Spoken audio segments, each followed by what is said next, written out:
field of English language learning, speaking is regarded as one of the most important skills to be developed and enhanced continually as means of effective communication. In most English classes at universities, many students find it difficult to express themselves in spoken English. So this research aims to investigate prominent factors affecting fluency of second-year students in speaking skill. The study uses mixed research methods with two data collection instruments, namely survey questionnaire and semi-structured interview. The participants joining the survey questionnaire include 98 English non-majored students who were taking the English speaking course in their second semester at a university. The semi-structured interviews were conducted with 15 teachers and 15 students. The findings reveal that the group of affective factors is the prominent one, and then followed by automation, error correction, and performance factors influencing their oral fluency. Therefore, some useful recommendations focusing on interactive strategies to minimize learners' difficulties in oral fluency, as well as develop their fluency in English speaking performance in this study could be taken into account for EFL teachers in English speaking classes. Why are students at universities quite hesitant in speaking even though they have been learning English since they were at secondary school? This question has usually obsessed two of us as education researchers during the time teaching speaking English language, and this is also the reason that motivates us to implement this study about fluency in speaking. Oral fluency has different levels: elementary, intermediate, and advanced, but it is truly not easy to reach each of these levels if learners follow the wrong way in learning English speaking. Achieving fluency in English language or any other languages is a goal of any serious learner at universities who desires to have better career opportunities. A quick survey by a group of teachers at a university for second-year English non-majored students shows that the majority of students, 99%, agreed that speaking English fluently was absolutely necessary for their jobs in the future.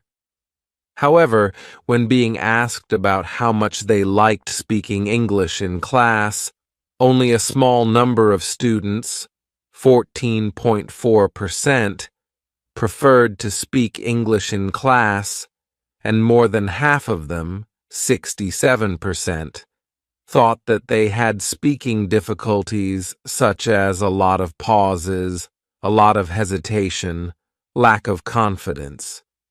Schumann, 2002, reveals that knowing language grammatical and semantic rules are not enough to learn to speak a foreign language.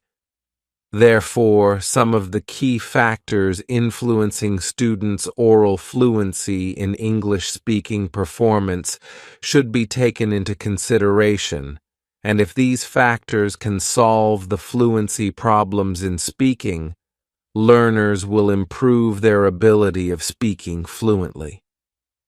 To speak fluently is not simply a matter of developing speaking skills and strategies, but it involves a number of factors including affective factors, cognitive factors, performance factors, linguistic factors. Thornberry, 2005. However, there are very few studies covering all factors influencing learners' fluency in speaking and realizing key factors as well. It is questionable whether only accuracy focus is enough in speaking classes or not, and what key factors affect the restriction of oral fluency in language learners. This research is absolutely necessary to investigate fluency and accuracy balance in speaking class and key factors affecting learners' oral fluency in speaking classes. I can see how my grammar is better, but I have a problem. When I read, I look up a new word in a dictionary, then I continue reading.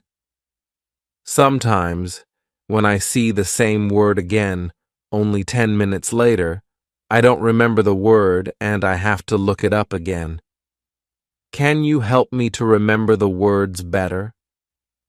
Our teacher says that it is an interesting question, and she gives this explanation. It is absolutely normal that you don't remember the new word immediately.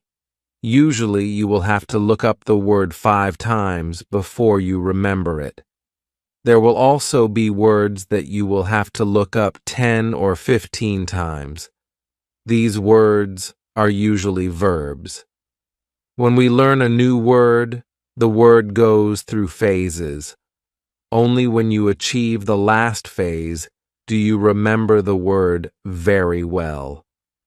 There are 5 of these phases. Let's have a look at them. The first phase is the moment when you see the word for the first time, and you don't know the word. You look it up in the dictionary. The second phase is the moment when you see the word that you have already looked up in the dictionary or heard or saw in the past. You know that you saw this word before, but you still don't remember its meaning. You look up the word again. The third phase is the moment when you see the word again and you feel what it could mean, but you're not sure.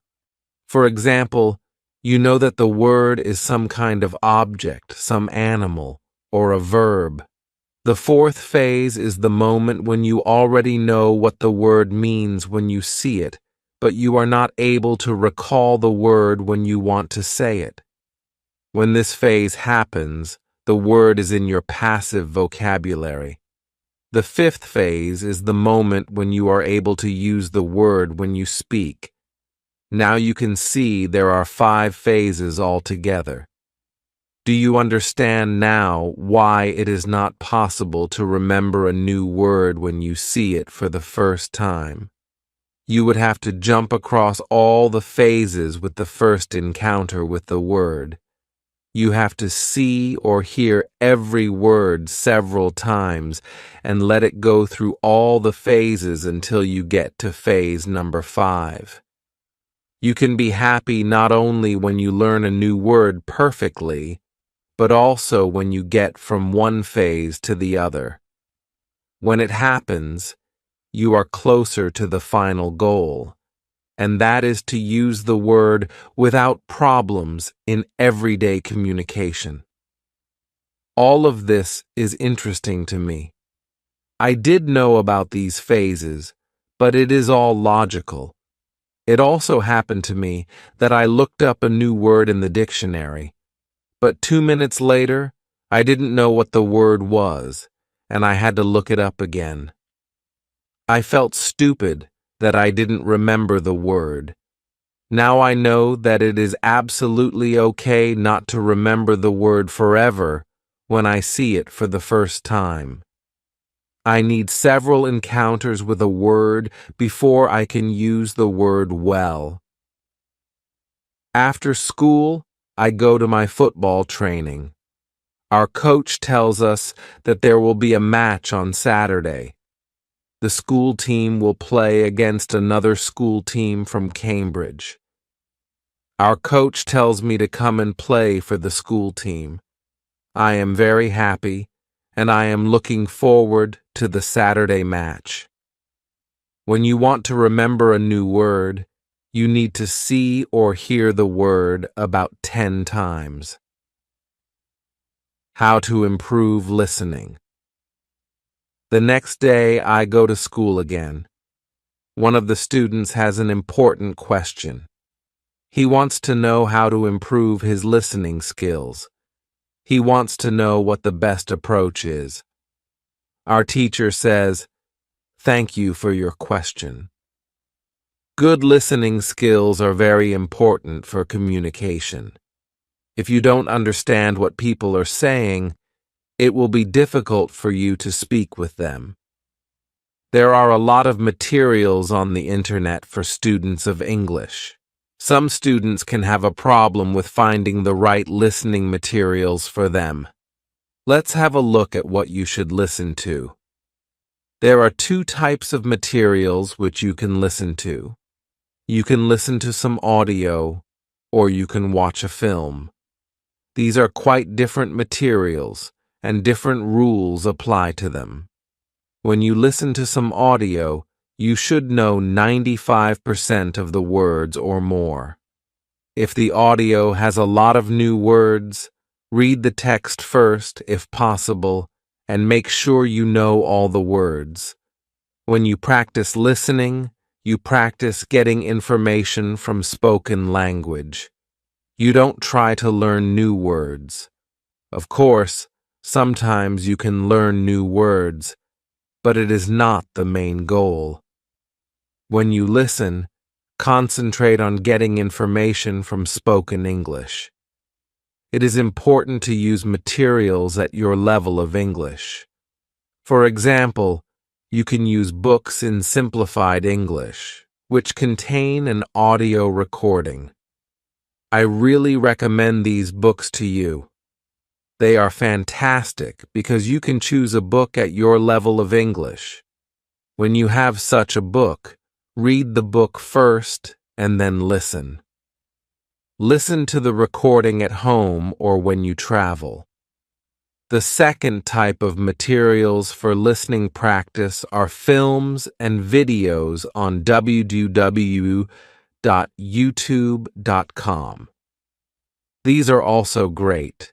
You can start using them when you know 2,000 words in English or more. This is what you should do with a film. Watch it for the first time with subtitles so that you know what the film is about. Then watch the film without subtitles. If you like the film very much, you can watch it more than once. When you watch one film many times, with every view, you will understand more. It is also good to watch videos on the internet about interesting subjects. For example, if you like nature, you can watch documentaries about nature. You can also watch reality shows.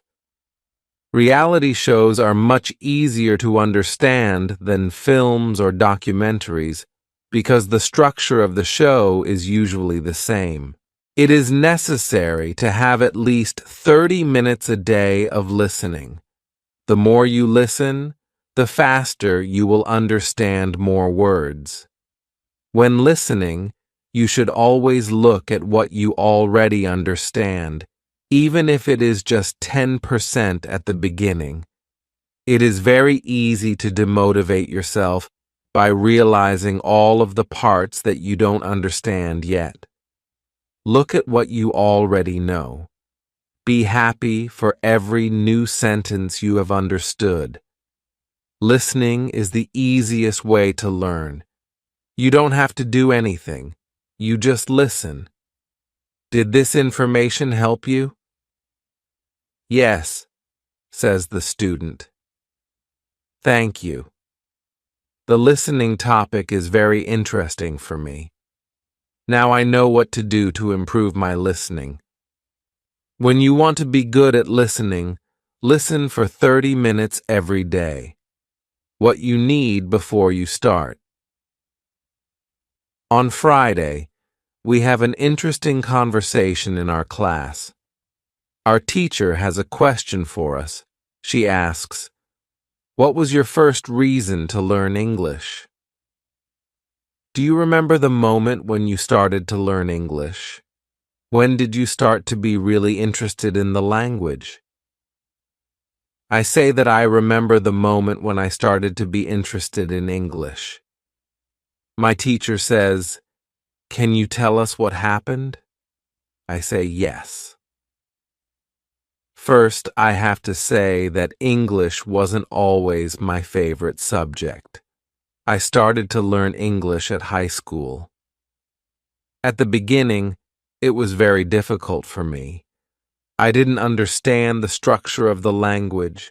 It was illogical to me. I tried to remember words. I tried to learn grammar, but it was very hard. When I finished high school, I was still only a beginner. I couldn't speak English, and I believed that I would never learn this language properly. I simply believed that English wasn't for me. Then something happened. I always liked music, and when I was 20, I started to listen to the Beatles. I wanted to understand what they were singing, so I started to translate their songs.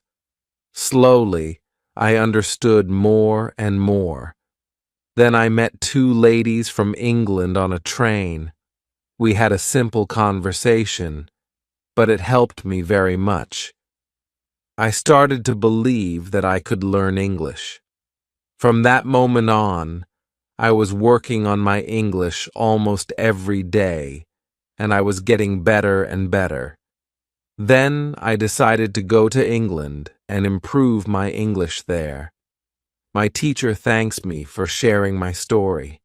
She also tells me, "Here is something very interesting about your story. You are still you. First, you weren't motivated to learn English. Second, you were motivated. You wanted to understand songs. You can see that motivation is very important. When you have it, you can succeed. When you don't have it, it is very hard to be successful." Then our teacher asks everybody in the class about their motivation to learn English. The stories are very interesting. One girl's motivation is to be able to read historical books in original English. One student wants to be a professional tennis coach. He wants to speak perfect English before he starts his career as a coach. One woman wants to work for a big international company, and she needs English for her job. I can see that everybody has some kind of motivation to use English in real life or to get information from books. At the end of the lesson, our teacher asks us if we like English. I say, "I didn't like English at my high school, but now I like it a lot. I can see how useful it is to know this language."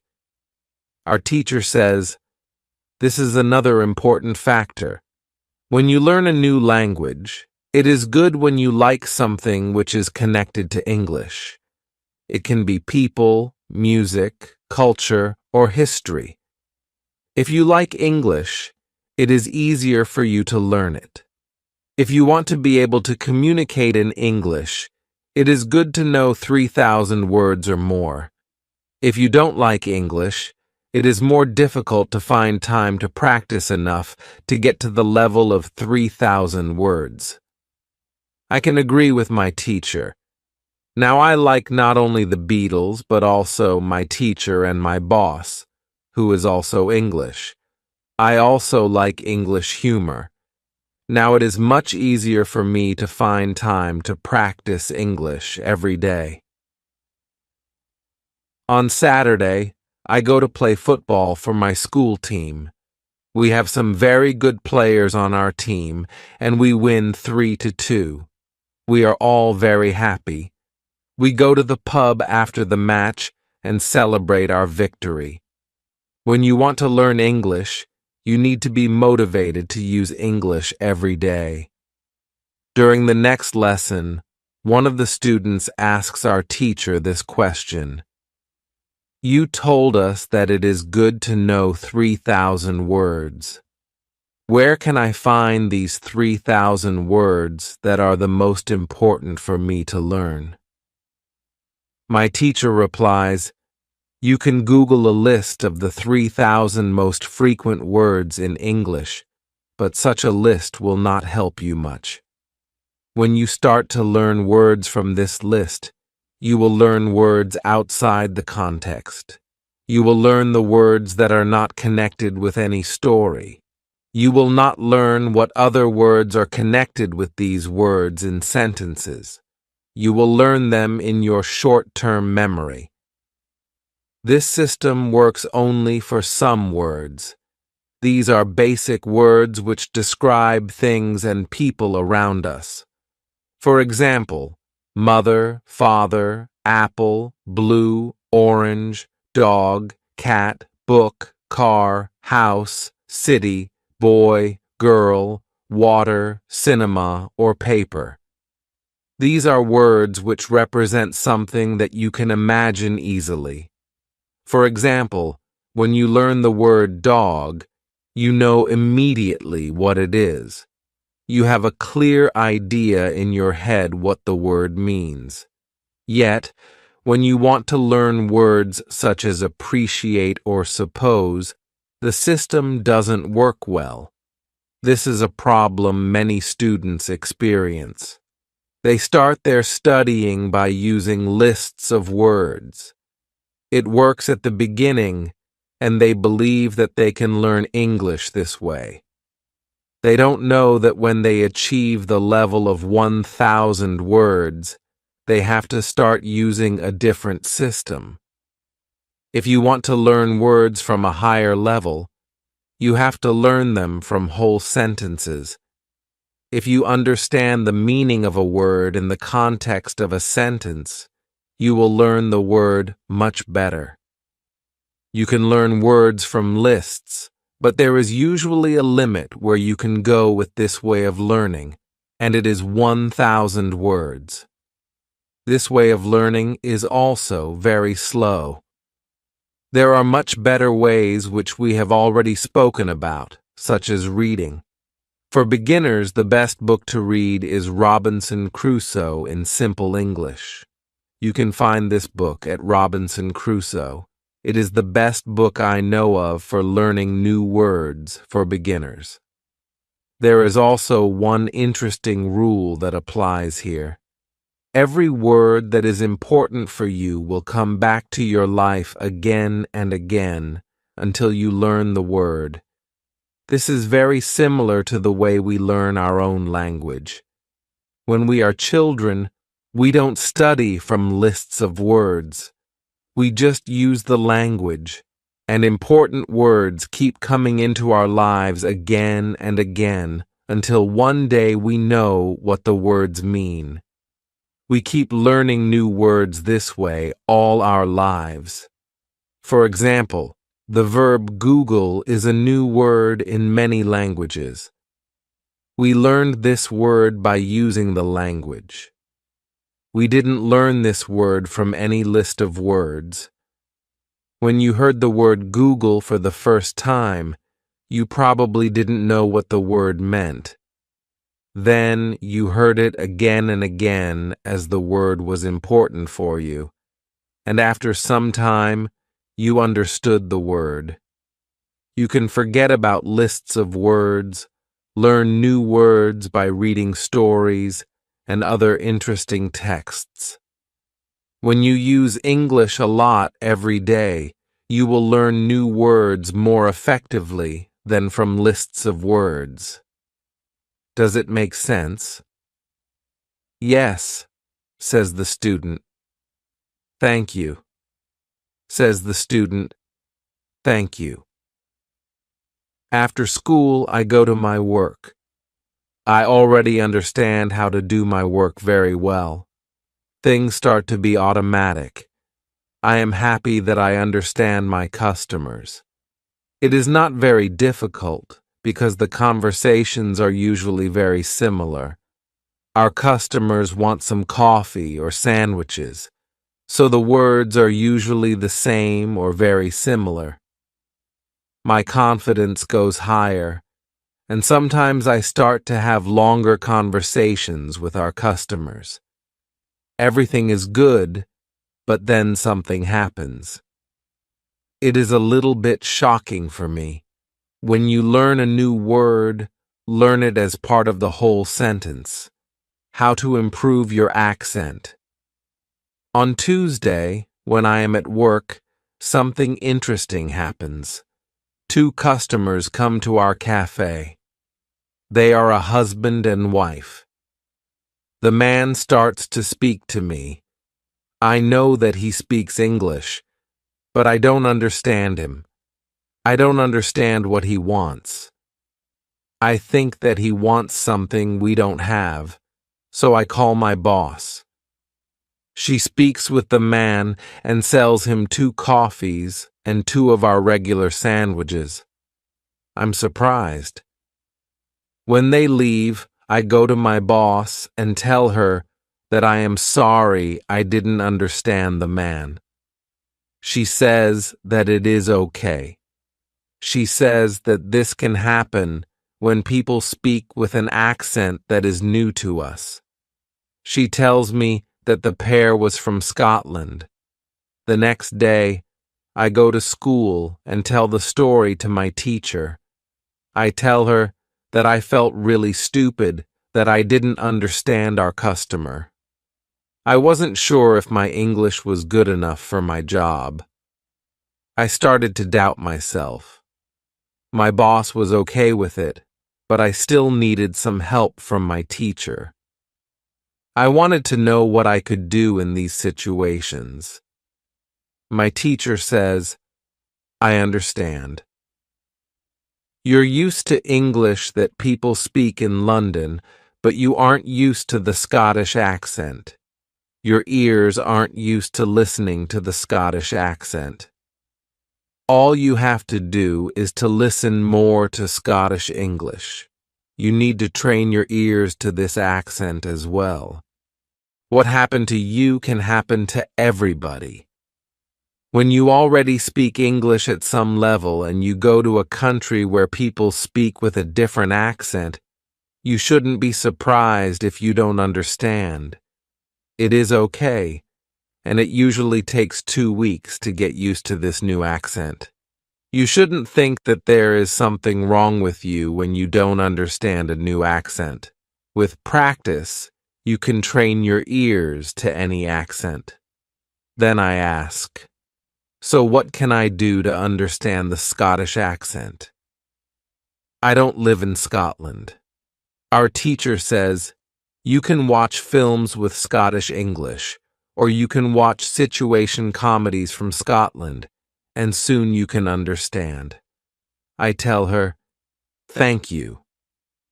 After school, I go to my work again. At about 4 o'clock, 2 interesting customers come to our cafe. This time, they are not from Scotland. They are foreigners. They want to buy some coffee. They are 2 ladies, and it is clear that their English is very basic. My boss is serving them. When she hears that they don't speak English very well, she does something very interesting. She changes her English. She uses very simple sentences with only 3 or 4 words. I can see that the ladies understand her. They buy 2 coffees, 2 sandwiches, and 2 cakes. They are happy, and my boss is happy too. When the ladies leave, I tell my boss that it was very nice how she changed her English so that the 2 ladies would understand her. My boss says that sometimes she has to speak in very simple English. It doesn't matter if the customers speak English well or not. They are our customers, and we have to do everything possible to make them feel comfortable. If they see that they can speak English here, they can come to our cafe every day. I think that our boss is a good businesswoman. She does everything possible to make our customers happy. It is true that we have a lot of customers. Our cafe is busy every day. When you want to understand people with a special accent, listen to audio with their accent for some time. What you can do at your level. The next day at school, I tell my teacher about my experience with my boss and the 2 ladies who didn't speak English very well. Our teacher says, "Great, your boss must be a very clever young lady. It is true that you can communicate with everybody. Even people who speak English very well can have a conversation with those who are just at the beginning of their journey. Today, we will speak about different levels of English and what you should be able to do at these levels.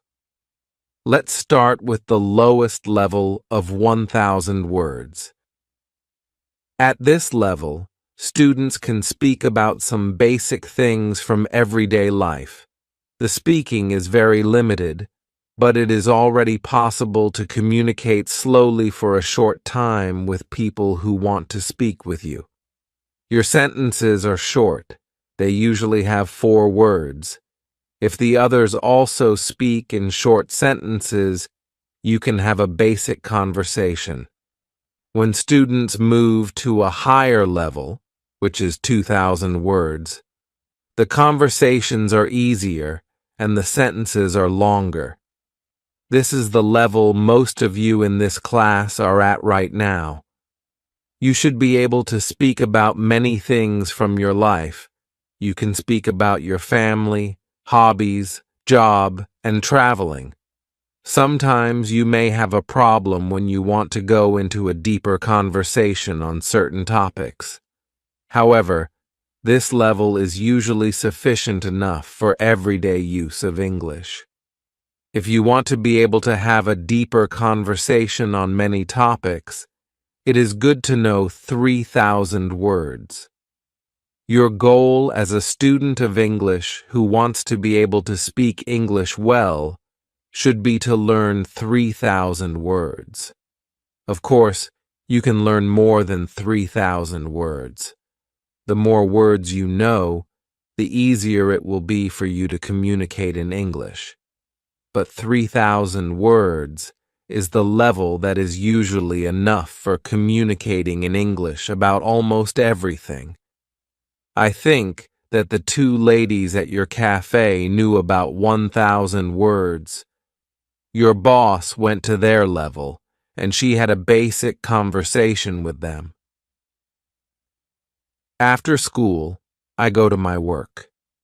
The 2 ladies come to our cafe again. They also bring 2 of their friends. It is my turn to serve them.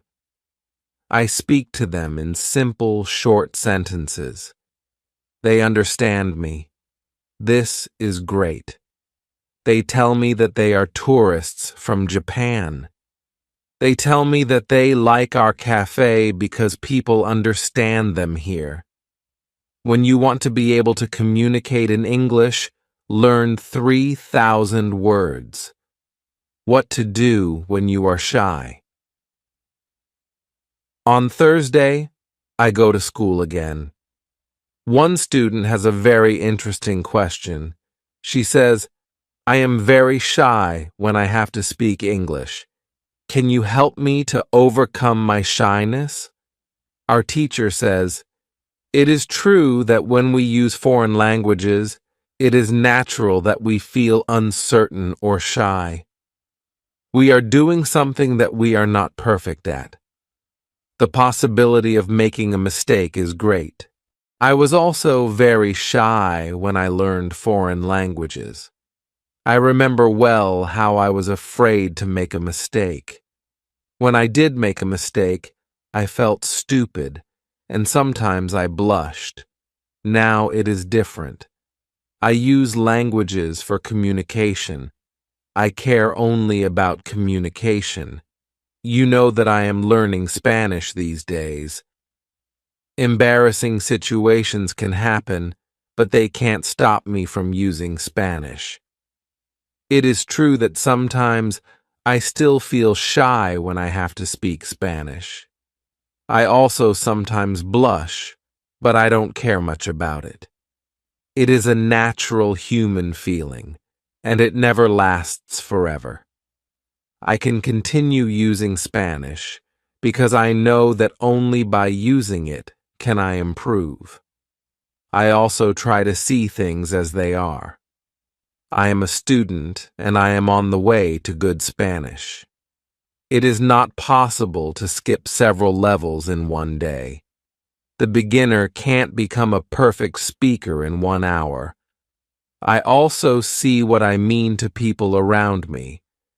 When I already speak some Spanish, I have a value to people who speak Spanish. You should see the same. When you already speak some English, you can have a conversation with other people in English.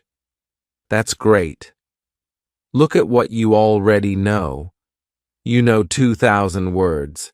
You have already gone from 0 to 2,000 words. Appreciate it.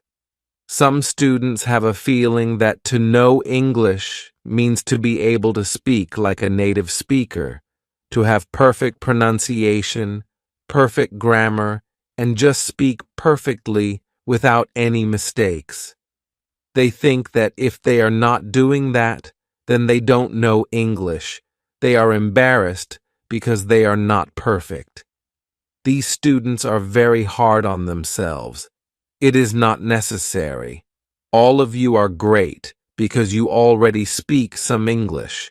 Continue working on your English, and your shyness can gradually go away. I like what our teacher tells us. I am also sometimes shy. I know that I should practice speaking a lot, but in some situations, I don't want to look stupid, and I don't speak as much as I should. I decide to be a bit braver in these situations and use them to practice more. Then one student says, "Sometimes I want to say something, but I don't know the word which I want to say. Then I stop, and I don't know what to do." In these situations, I feel very stupid. Then the next time when I can speak English, I don't want to speak because I don't want to be in this stupid situation again. Can you help me with this? Our teacher says, when you start to speak English, you have to prepare for one thing. There will be moments when you don't know a word which you want to say. In such a situation, you will need to learn how to describe the word. This ability is very important when learning a new language. Since you are not a native English speaker, you will probably never know the same amount of words as you know in your native language. I can tell you that you can describe almost every word. You only need to train this skill. You will have to train how to express ideas within the vocabulary you have. For example, you don't know how to say the word key. You can describe it as a small thing for opening a door. You also describe words in your native language without realizing it. If you don't know the word for something, you just describe it to the other person so that they understand what it is. You can do the same thing in English, but you need to train this ability. Thinking aloud is a very good technique to use when you want to be able to describe well. Use thinking aloud every day, and your ability to describe things will improve. You can learn English only when you use English. It is okay to be shy, but it can't stop you from using English.